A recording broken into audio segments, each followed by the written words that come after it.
Baik, ketemu lagi teman-teman. Kita di pertemuan ketiga. Jadi hari ini kita akan coba mempelajari tentang masalah kalimat efektif dan kesalahan kalimat seperti itu. Dan hari ini kita langsung saja teman-teman untuk membahas masalah ini. Selamat siang. Assalamualaikum warahmatullahi wabarakatuh. Kemudian di sini ada ciri-ciri kalimat efektif. Ada sekitar lebih kurang 7 ya atau 8 lah seperti itu. Jadi ada keutuhan, kesejajaran, fokusan, kehematan, kecermatan, dan kevariasian kata. Jadi teman-teman, ini adalah kata lain dari keutuhan, yakni kesatuan, kelogisan, dan lain-lain. Sebenarnya sama intinya. Nah, kesejajaran atau struktur kalimat secara gramatikal yang kedua itu memfokuskan kepada hal yang sejajar secara predikat seperti itu. Kemudian ada kefokusan sehingga mudah dipahami, kehematan, kemudian kecermatan, dan kevariasian. Oke, kita akan coba lanjut. Yang pertama adalah keutuhan atau kelogisan. Teman-teman, di sini logis gak kalimat seperti ini? Ada yang menyangkal bahwa Pak, logis aja kan sudah memenuhi unsur kalimat. Tidak juga. Jadi dalam hal ini kata saling itu harus ada dua orang atau lebih dalam menuliskannya seperti itu. Maka yang betul adalah kami saling memaafkan. Secara struktur betul, tapi secara logis tidak seperti ini. Kemudian rumput makan kuda di lapangan. Ini adalah hal yang bernilai salah secara logis seperti itu. Rumput jenis apa yang bisa makan daging seperti ini? Ini kan belum ada. Maka dari itu secara logika tidak berterima, tapi secara struktur mungkin bisa. Tapi yang sekarang diperhatikan adalah logis, maka tidak berterima. Maka yang logis adalah kuda makan rumput di lapangan. Ini masih berterima sampai sekarang. Oke, kemudian maknanya yang salah ya seperti ini. Kemudian yang kedua, logis ketika diperkenalkan dalam menulis formal, memakan itu tidak diperkenankan teman-teman. Jadi memakan itu adalah suatu hal yang metafor, artinya kiasan. Memakan itu adalah berlama-lama, artinya agar tidak memakan banyak waktu misalkan. Memakan sendiri artinya adalah terlalu lama.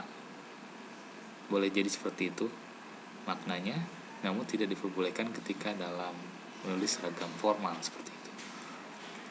Kemudian ada lagi namanya kesejajaran.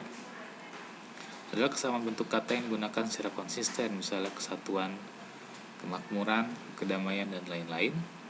Ini lebih ke arah predikat ya, atau kata kerja seperti ini. Nah, sekarang contohnya adalah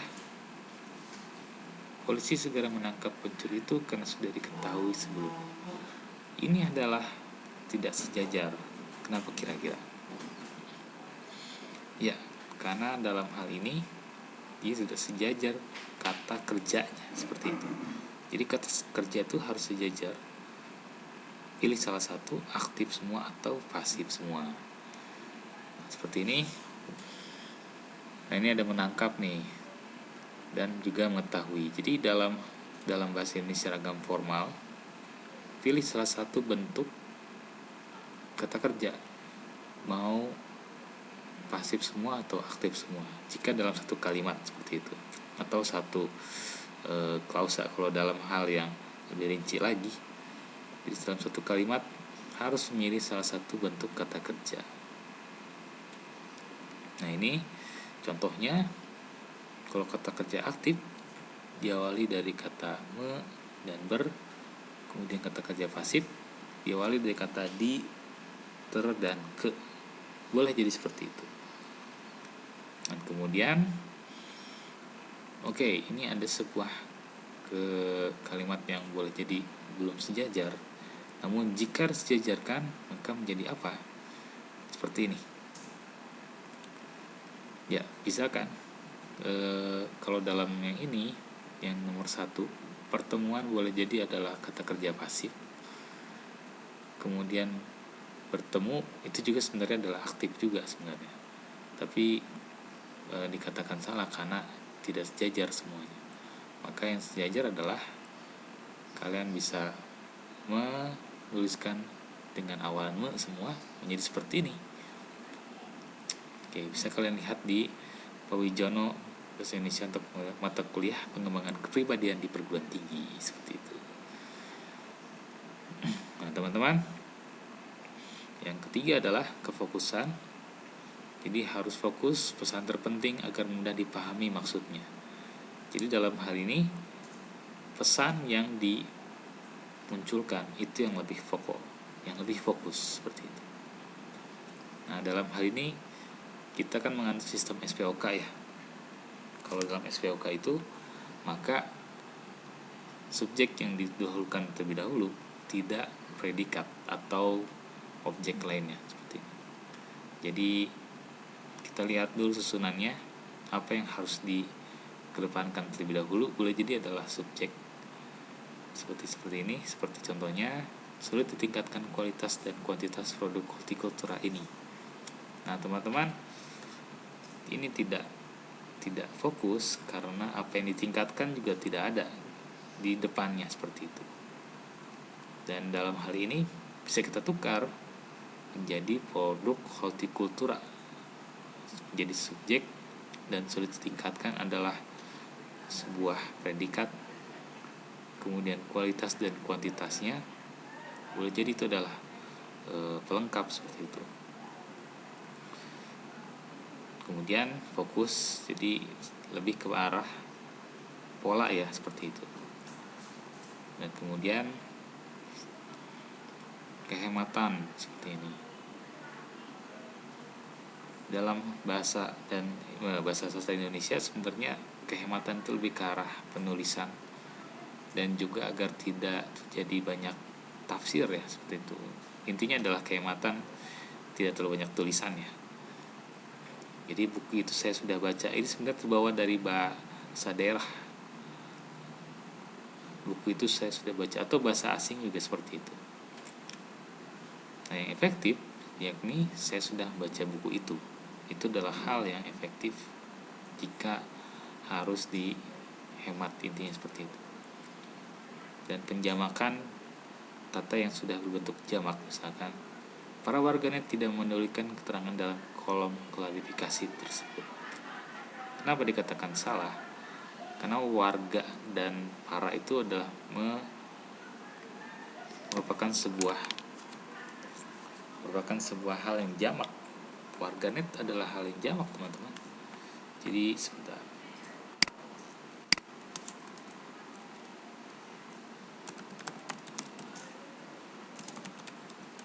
Arti sudah banyak. Artinya netizen atau warganet itu adalah hal yang jamak ya. Maka yang betul adalah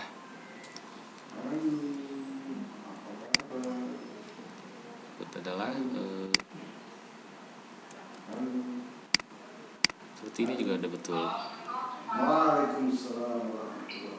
Jadi yang benar adalah warganet atau pilih salah satu, beberapa juga boleh seperti ini. Nah, kemudian para ibu, ini yang betul seperti ini. Dan netizen sendiri artinya bermakna banyak, maka boleh ditulis netizen saja atau beberapa netizen, seperti itu. Kemudian kita menggunakan singkatan untuk menulis beberapa seperti itu, beberapa kata. Contohnya adalah pimpinan memberikan peringatan kepada karyawan agar rajin bekerja.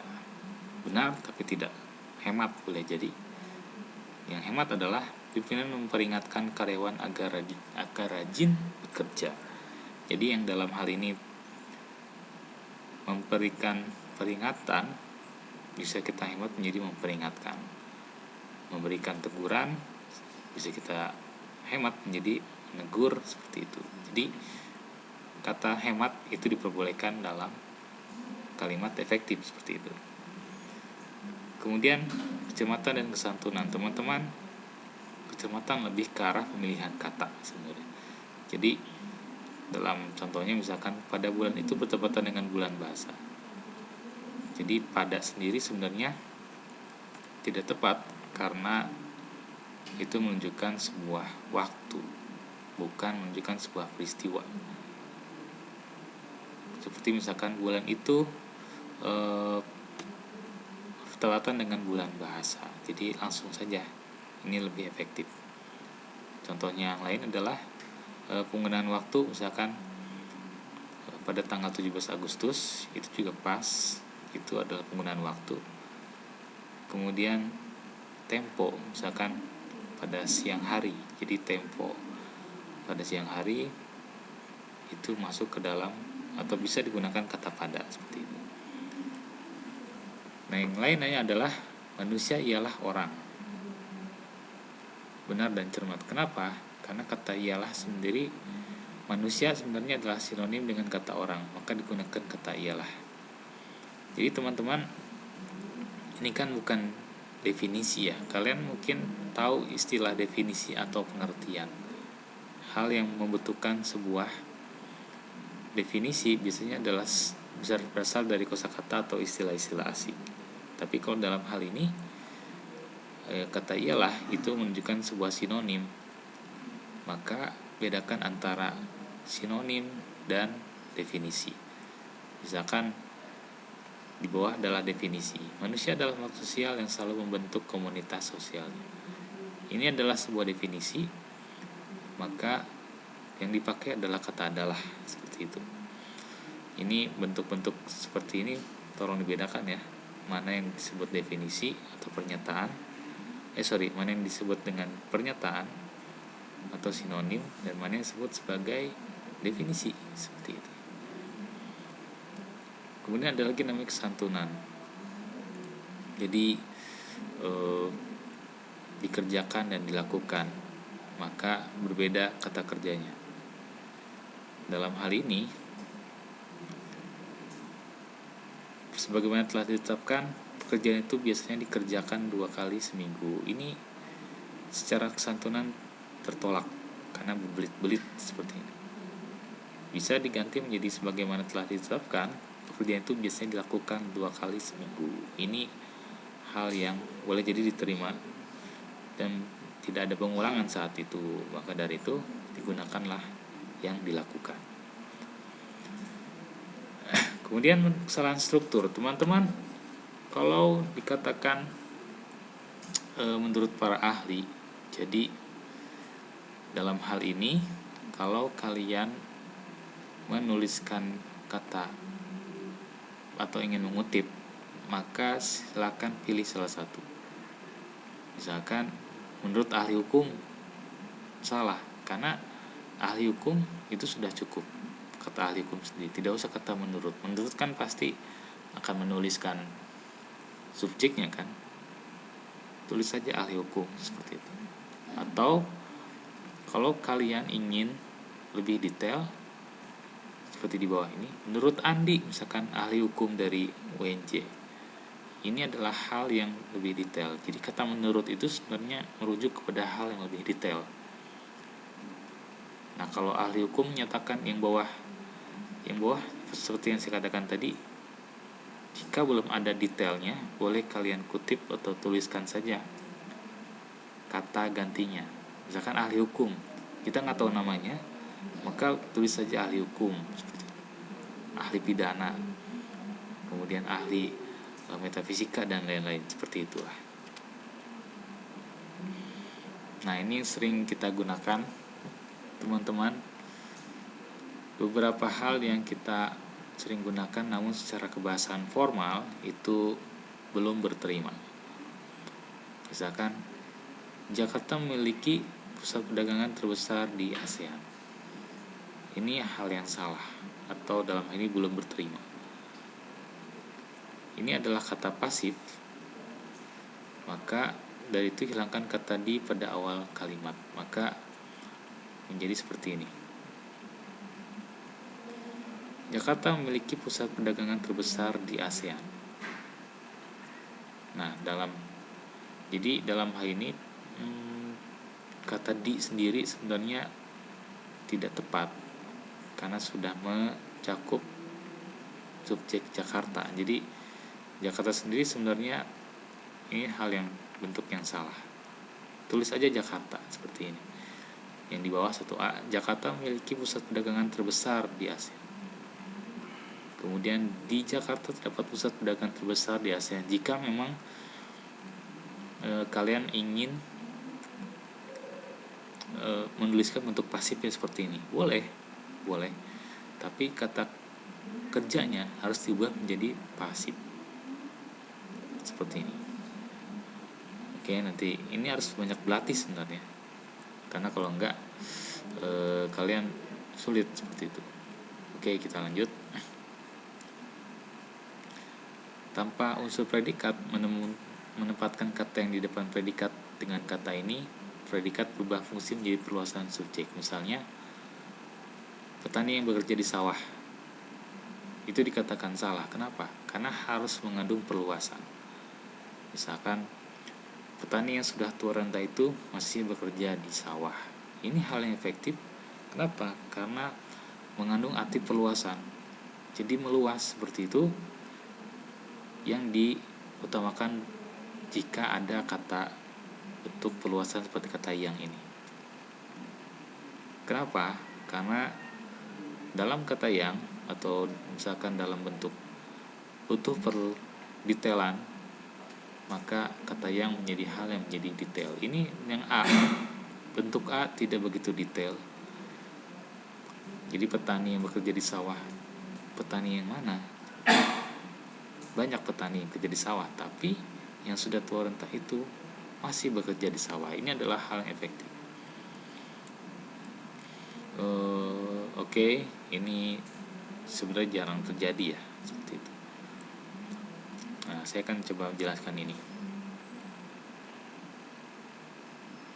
Jadi dalam sebuah kalimat itu ada anak kalimat dan induk kalimat seperti itu. Sini adalah sebuah anak kalimat. Anak kalimat sebenarnya tidak ada subjek di depannya biasanya. Jadi dalam hal ini bisa kita tuliskan menjadi sebuah anak kalimat seperti ini.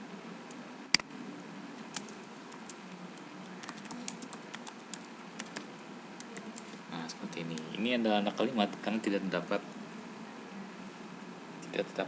subjek. Tetapi ia tetap bekerja keras. Ini adalah sebuah induk kalimat.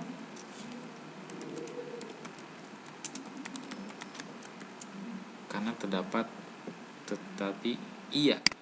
Nah, ini adalah subjeknya adalah ia. Seperti itu. Tapi tetap ditulis salah. Kenapa? Ini menjadi sebuah bentuk perluasan. Kalau memang kalian ingin menulis kata tetapi, harus ada subjek di depannya seperti ini. Meskipun sudah kaya raya, ia tetap bekerja keras. Ini adalah bentuk yang benar. Nah, ini jadi efektif jika subjeknya tetap di depan seperti ini. Dan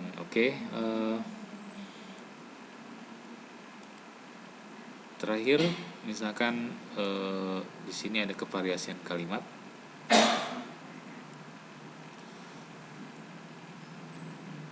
Sebenarnya tidak banyak ini ya. Nah, ini teman-teman, kesalahan diksi. Menggunakan dua kata bersinonim dalam satu frasa agar supaya adalah merupakan bagi, untuk, dan lain-lain. Jadi dalam hal ini kurangi kata seperti ini. Jadi yang namanya dalam hal ini penggunaan sebuah kata bersinonim sama cukup ditulis sekali aja. Misalkan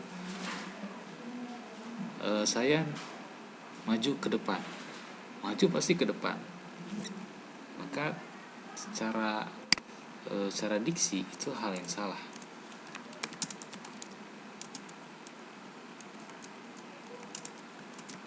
Dan tulisannya seperti ini ya. Kalau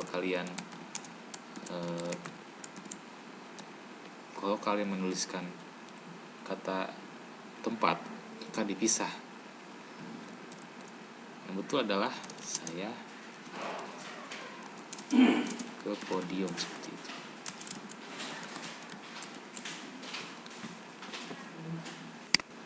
Jadi secara logika sebenarnya, secara diksi sebenarnya ini lebih ke arah penggunaan sebuah kalimat atau kata seperti itu. Jadi contohnya adalah kampung di mana kami bertempat tinggal 10 tahun yang lalu kini telah menjadi kota. Di mana ini sebenarnya tidak pas diletakkan di sini, karena di mana itu adalah sebuah kata menanyakan pertanyaan. Jadi kalau bertanya itu menggunakan kata di mana sebenarnya. Yang jelas, yang benar adalah kampung tempat kami bertempat tinggal 10 tahun yang lalu kini telah menjadi kota, atau kampung tempat kami tinggal 10 tahun yang lalu kini telah menjadi kota.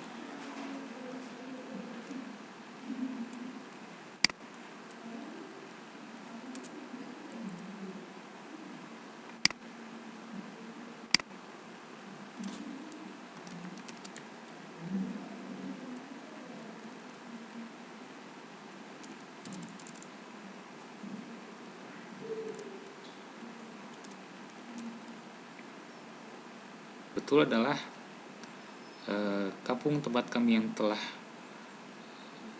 kami singgahi 10 tahun yang lalu kini menjadi sebuah kota.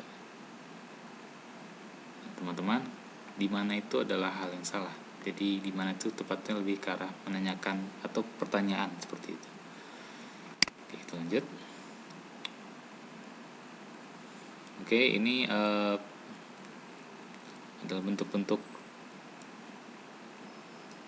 pertanyaannya seperti ini. Nah, silakan kalian pelajari. Saya akan berikan soal setelahnya seperti ini. Oke, saya tunggu. Silakan kerjakan, nanti saya akan kasih soalnya. Baik, terima kasih dan sampai jumpa.